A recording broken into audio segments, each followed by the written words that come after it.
তোমাদের মধ্যে এমন অনেকেই রয়েছে যারা দীর্ঘদিন ধরে এটা নিয়ে আমার কাছে রিকোয়েস্ট করে আসছো যে দাদা বেস্ট থেকে বেস্ট নোটস কিভাবে প্রস্তুত করব, এই বিষয়ে আপনি একটি বিস্তারিত আলোচনা করে দিন। তোমাদের এই রিকোয়েস্ট অনুসারেই কিন্তু আজকের এই ভিডিওটি তৈরি করা। যারা এবছর মাধ্যমিক পরীক্ষা দিতে চলেছো কিংবা উচ্চ মাধ্যমিক পরীক্ষা দিতে চলেছো, একাদশ শ্রেণীতে পড়ছো কিংবা কলেজে উঠতে চলেছো, সকলের জন্যই কিন্তু আজকের এই ভিডিওটি খুবই গুরুত্বপূর্ণ হতে চলেছে। আজকের এই ভিডিওতে আমি এই বিষয় নিয়েই আলোচনা করব, যে কোনো টপিকের ওপর, যে কোনো বিষয়ের উপর, যে কোনো প্রশ্নের উপর তুমি যখন কোনো উত্তর প্রস্তুত করতে চলেছো বা কোনো কিছু লিখতে চলেছো, সেটাকে বেস্ট থেকে বেস্ট তুমি কিভাবে তৈরি করবে, এই বিষয়ে কিন্তু আমি গুরুত্বপূর্ণ কয়েকটি টিপস দেব, যেগুলি আশা করি তোমাদের অত্যন্ত ভালো লাগবে। ভিডিওটি প্রথম থেকে শেষ পর্যন্ত মনোযোগ দিয়ে দেখো। আশা করি আজকের ভিডিওতে বলা এই টিপসগুলি তোমাদের নোটস লেখার ক্ষেত্রে অনেকটা কার্যকরী হবে। সব থেকে সুন্দর, সব থেকে বেস্ট নোটস কীভাবে তুমি প্রস্তুত করবে, এই বিষয়ে কয়েকটি গুরুত্বপূর্ণ টিপস নিয়ে আলোচনা করার আগে এটা প্রথমেই তোমাদের মাথায় একদম স্পষ্ট ঢুকিয়ে নেওয়া প্রয়োজন। সেটা হচ্ছে তুমি সারা বছর কোনো একটা টপিক হোক, কোনো একটা বিশেষ সাবজেক্ট হোক, তুমি কতটা পড়েছো, তার পিছনে তুমি কতটা মেহনত করেছো, সেটা পুরোটাই দাঁড়িয়ে থাকে তুমি পরীক্ষার খাতায় সেই টপিক বা সেই বিষয় থেকে যে লেখাগুলি লিখে এসেছো, সেই লেখাগুলি কতটা গুণগত মান সম্পন্ন তার উপর। অর্থাৎ ভালো নোটস তৈরি করা, খাতায় ভালো উত্তর তৈরি করা, সেটাকে ভালো মতো করে প্রস্তুত করে যাওয়া, এটাই কিন্তু পরীক্ষায় ভালো রেজাল্ট করার মূল মন্ত্র। এই ভালো নোটস বা ভালো উত্তর তুমি কিভাবে তৈরি করবে, এই নিয়েই কিন্তু আজকের এই ভিডিওর আলোচনা। কোনো বিশেষ বিষয়, বিশেষ টপিক কিংবা নির্দিষ্ট কোনো গল্প হোক, কবিতা হোক, সেখান থেকে বেস্ট নোটস বা উত্তর তৈরি করার প্রথম টিপস হচ্ছে সেই বিষয়টিকে বা সেই গল্প বা সেই নির্দিষ্ট কবিতাটিকে ভালো করে পড়া। এই ক্ষেত্রে তোমাদের অনেকেরই ভুল এরকমটা হয়, আমিও খাতা দেখেছি অনেকের এবং সেখানে এই ভুলটাই আমি পেয়েছি। তোমরা নির্দিষ্ট গল্প হোক, কবিতা হোক, সেগুলোকে তোমরা পড়ে যাও এবং জাস্ট রিডিং পড়েই তোমরা উত্তর লিখতে শুরু করো।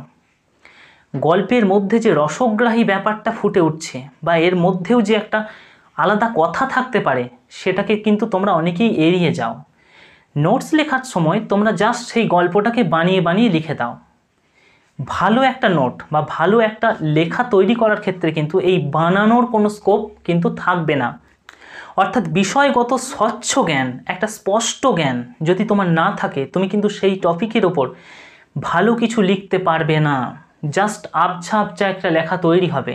এই জন্য ভালো নোটস তৈরি করার ক্ষেত্রে, ভালো একটা লেখা তৈরি করার ক্ষেত্রে আমার প্রথম টিপস হচ্ছে এটাই, যে তুমি যে বিষয়ের, যে টপিক, যে গল্প, যে কবিতাই হোক, সেখান থেকে যদি নোটস লিখতে চাইছো, নিজে থেকে প্রস্তুত করব ভাবছো, তাহলে প্রথমেই সেই বিষয়টাকে কেন্দ্র করে একটা ভালো ধারণা তৈরি করো। এখানে বলে রাখি, গল্প বা কবিতাকে জাস্ট রিডিং পড়া এবং সেটাকে একদম মনের মধ্যে গেঁথে নেওয়া, এইরকম করে বোঝা, এই দুটো কিন্তু আলাদা জিনিস। রিডিং পড়া একটা আলাদা জিনিস, যে গল্পটাকে আমি জাস্ট একবার পড়েছি, এরকম অনেকেই করে। যারা পড়াশোনার মধ্যে যুক্ত নেই, এরকমও অনেকে আছে যারা উপন্যাস পড়ে বাড়িতে বসে বসে, কিন্তু সেই উপন্যাসটাকে পড়া এবং সেই উপন্যাসটাকে বুঝে সেখান থেকে উত্তর প্রস্তুত করা, নির্দিষ্ট অংশকে ভেঙে ব্যাখ্যা করা, দুটো কিন্তু আলাদা জিনিস। এইটা প্রথমেই তোমাদের মনের মধ্যে একদম গেঁথে নিতে হবে, যে আমি যেখান থেকে উত্তর তৈরি করতে চলেছি সেখান থেকে নিশ্চয়ই লাইন তুলে প্রশ্ন করবে, কিংবা কোনো ডিপ কিছু আমার কাছ থেকে জানতে চাইছে তবেই প্রশ্ন করা হচ্ছে। সুতরাং তোমার বিষয়গত ধারণাকে এমনভাবেই রেডি করতে হবে যে সেখান থেকে যেমন করেই প্রশ্ন আসুক না কেন, যেন আমি সেটাকে বোঝানোর মতো ক্ষমতা রাখতে পারি। দ্বিতীয় যেটা টিপস একটা ভালো বা একটা সুন্দর নোটস তৈরি করার ক্ষেত্রে, সেটা হচ্ছে ভাষাগত ধারণা। অনেকেই তোমাদের এইরকম ভুলটা হয় এবং এটা পরীক্ষার খাতাতে প্রায়শই তোমরা করো, যে সব থেকে কঠিন একদম সমাসবদ্ধ, গুরুগম্ভীর, সন্ধিবদ্ধ পদ, এই নিয়ে আমরা যদি ভাষা তৈরি করি এবং একটা নোটস লিখি, তাহলে হয়তো এইটা শিক্ষকের কাছে একটা ভালো লাগার বিষয় হয়ে দাঁড়াবে। কিন্তু একদম ভুল ধারণা।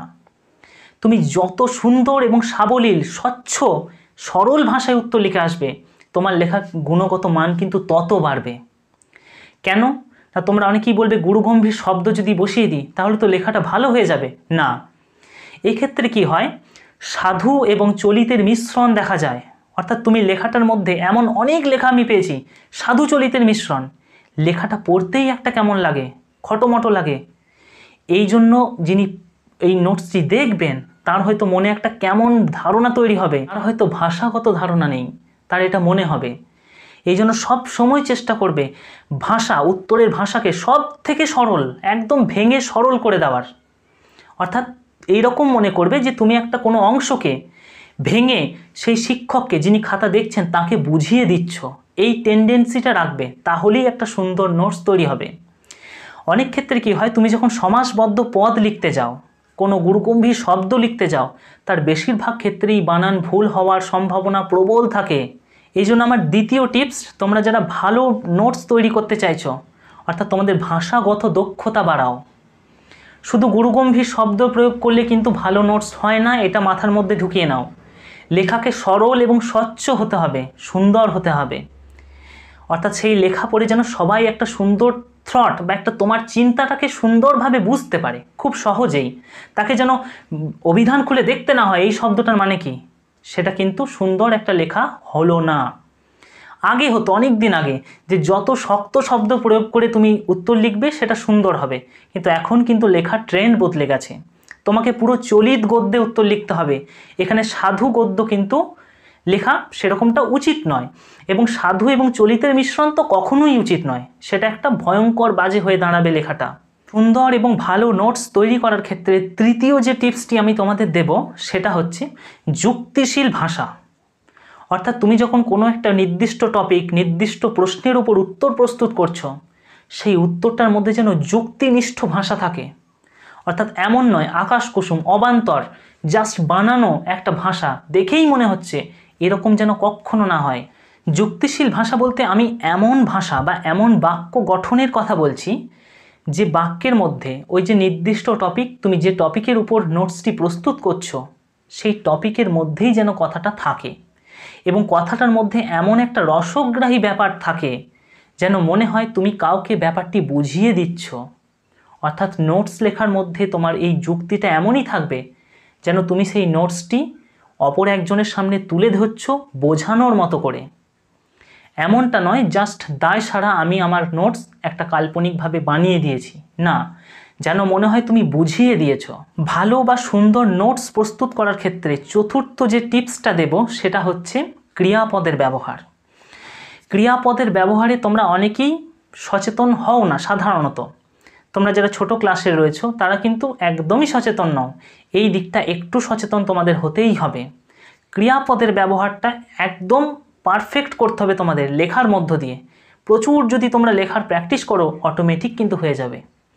কেমন তোমাদের হয়, অনেকে অতীত ক্রিয়াপদ দিয়ে লেখাটা শুরু করলে, লেখাটা শেষ করে দাও বর্তমান ক্রিয়াপদ দিয়ে, লেখাটা কেমন একটা হয়ে গেল। তুমি নিজেই যদি পড়ো তাহলেই বুঝতে পারবে যে লেখাটা কেমন হয়ে গেল। কেন হয়? এই ক্রিয়াপদের একরকম ব্যবহার। তুমি যদি অতীত ক্রিয়াপদ দিয়ে নোটসটা লিখতে শুরু করো তাহলে পুরোটাই অতীত ক্রিয়াপদ দিয়ে লেখো, সেটা দেখতে ভালো লাগবে। এবং পূর্ণ ক্রিয়াপদ ব্যবহার করতে শেখো, তাহলে লেখাটা সুন্দর হয়ে দাঁড়াবে। একটি সুন্দর উৎকৃষ্ট নোটস প্রস্তুত করার ক্ষেত্রে আমার পরবর্তী যে টিপস সেটি হচ্ছে, একটি লেখা প্রস্তুত করার পর তুমি ভালো করে একটি টপিককে পড়লে, সেখান থেকে বুঝলে, সহজ সরল ভাষায় তুমি একটা ভালো উত্তর প্রস্তুত করলে, সেটাকে তুমি রেখে দাও। রেখে দেওয়ার পর বেশ কিছুক্ষণ তুমি অন্য টপিক পড়তে পারো, কিংবা একদিন দুদিনও রেখে দিতে পারো। তারপর সেই লেখাটিকে তুমি আবার পড়ো, দেখো সেখান থেকে এবার কিন্তু তোমার ভুল মনে হবে যে এই শব্দগুলো বা এই জায়গাগুলো ভুল হচ্ছে। তোমার কিন্তু মনে হবে, তুমি যদি বেশ কিছুক্ষণ পর একটা লেখাকে রেখে দিয়ে পড়ো, তুমি কিন্তু সেখানে অটোমেটিক ভুল খুঁজে পেয়ে যাবে যে এই জায়গাটা ভুল হচ্ছে। এইভাবেই কিন্তু আমিও নোটস প্রস্তুত করি তোমাদের জন্য। যখন কোনো লেখা আমি লিখি, সেটাকে আমি জাস্ট টাইপ করছি ধরে নাও, টাইপ করার পর আমি সেটাকে রেখে দিই। বেশ কিছুক্ষণ পর এসে আবার সেটাকে দেখি, তখনই আমার কিন্তু চোখে পড়ে যায় এই জায়গাগুলো আমি ভুল করেছি, এই শব্দটার বদলে এই শব্দটা হবে। এইভাবেই কিন্তু একটা নোটস ভালো এবং উৎকৃষ্ট হতে পারে। তো একটি ভালো সুন্দর লেখা প্রস্তুত করার ক্ষেত্রে আমার পরের টিপস সেটি হচ্ছে নির্ভুল বানান। বানান ভুল কিন্তু করলে একদমই চলবে না। বানান সম্পর্কে কিন্তু তোমার স্বচ্ছ এবং সুন্দর ধারণা চাই। না হলে কিন্তু হবে না। যেমন ভয়ঙ্কর বানান, ভ অন্তস্থয় অনুসং ওয় কয় র, এই বানান কিন্তু এখন আর নেই। ভ অন্তস্থয় অনুসং ক র, এই বানান এখন চলে এসেছে, নতুন যে বানান বিধি, এইটা কিন্তু তোমাদের মাথায় রাখতে হবে যে বানান সম্পর্কে যথেষ্ট ভালো ধারণা চাই। এটা কিভাবে প্রস্তুত হবে না, তুমি যখন কোনো লেখা পড়ছো, ধরো না কোনো গল্প, কবিতা, প্রবন্ধ, সেখানে বানানগুলোকে তোমাকে একটু সচেতনভাবে দেখে দেখে যেতে হবে যে কি বানান কিভাবে প্রয়োগ হয়েছে, সেটা কিন্তু তোমাদের একটু দেখতে হবে। তাহলেই কিন্তু তুমি বানান সম্পর্কে আস্তে আস্তে সব শিখে যাবে যে কোন বানানটা সঠিক কোনটা ভুল। পরবর্তী টিপস একটি ভালো সুন্দর নোটস লেখার ক্ষেত্রে, সেটি হচ্ছে নোটসের মধ্যে যে বাক্যগুলো তোমরা গঠন করবে, যে কথাগুলো বলবে, সেই কথাগুলোর মধ্যে একটা কথার সাথে পরের কথার যেন একটা মিল যেন তৈরি হয়। অর্থাৎ আগের বাক্যে আমি একটা কথা বলেছি, পরের বাক্যে অন্য প্রসঙ্গ, এই রকম যেন না হয়। সেই সূত্র ধরেই পরের বাক্য আসবে, পরের বাক্য সূত্র ধরে তারপরের বাক্য আসবে, এইভাবে যেন নোটসটা একটা সিকোয়েন্স ওয়াইজ যেন চলতে থাকে। অর্থাৎ প্রত্যেকটা বাক্য যেন শৃঙ্খলাবদ্ধ হয়, খাপ ছাড়া নয়। অর্থাৎ প্রত্যেকটা বাক্যের মধ্যে প্রসঙ্গগুলো যদি খাপ ছাড়া হয়ে যায়, তাহলে কিন্তু একটা লেখা সুন্দর তৈরি হবে না। যখনই তুমি একটা নোটস বা একটা লেখার মধ্যে অন্য প্রসঙ্গে যাবে, তখন কিন্তু প্যারা চেঞ্জ করবে। কিন্তু যখন তুমি একটা প্যারার মধ্যেই থাকবে, তখন সেই প্যারায় যেন একটা নির্দিষ্ট প্রসঙ্গই থাকে, অন্য প্রসঙ্গ যেন সেখানে না ঢুকতে পায়, এটা যেন একটু খেয়াল রাখতে হবে লেখার ক্ষেত্রে। একটা ভালো সুন্দর উত্তর লেখার ক্ষেত্রে আমার পরবর্তী যে টিপস, সেটি হচ্ছে যেখানেই তোমার মনে হবে পয়েন্ট করা যাচ্ছে, সেখানে কিন্তু তুমি নোটসের মধ্যে পয়েন্ট যোগ করে দাও। এই পয়েন্টস যোগ করাতে কিন্তু তোমার উত্তরটার মান অনেক গুণ বেড়ে যাবে। তুমি যদি একটা সাধারণ নোটস লেখো, সেটা দেখতে যেমন লাগবে, তুমি যদি পয়েন্টস করে দাও, সেটা দেখতে কিন্তু আরও সুন্দর লাগবে। এই জায়গাটা তোমাদের যেন একটু মাথায় থাকে। একটা গল্প বা কবিতা থেকে তুমি যখন নোটস প্রস্তুত করছো, যতটা প্রাসঙ্গিক কোটেশন দেওয়া যায় ততটাই কিন্তু তোমাকে প্রয়োগ করতে হবে এবং নির্দিষ্ট পরিমাপ অনুযায়ী। একটা 5 নম্বরের প্রশ্নে তুমি 2-3টে কোটেশন কিন্তু ইউজ করতে পারো, একটা 3 নম্বরের প্রশ্নে তুমি কিন্তু 1টি কোটেশন ইউজ করতে পারো। এইভাবে চলবে। তুমি একটা 5 নম্বরের প্রশ্ন লিখছো, সেখানে 10 থেকে 12টা কোটেশন তুলে দিলে, সেই লেখার মধ্যে তুমি নিজের কথা লিখবে কি করে? তুমি কোটেশনেই তো নোটটা পুরো পূরণ করলে, এটা কিন্তু করলে চলবে না।